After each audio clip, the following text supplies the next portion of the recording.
Assalamualaikum warahmatullahi wabarakatuh ya. Masih di DLS ini bro, informasi terkini. Nah, semoga saja jalannya cepat selesai.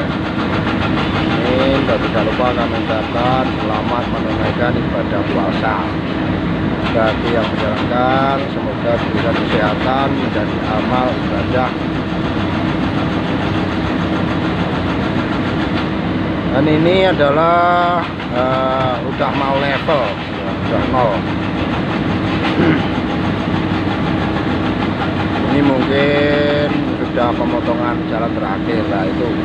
Ada cat yang sedang membersihkan potongan jalan yang dipotong pakai level. Ada dam truk tronton yang sedang rusak itu.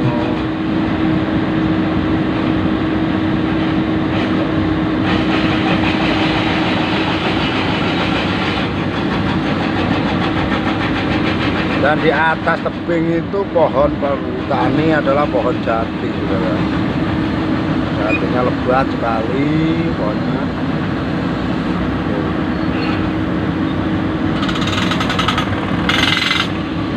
Ini tebing slope sebelah kiri ya.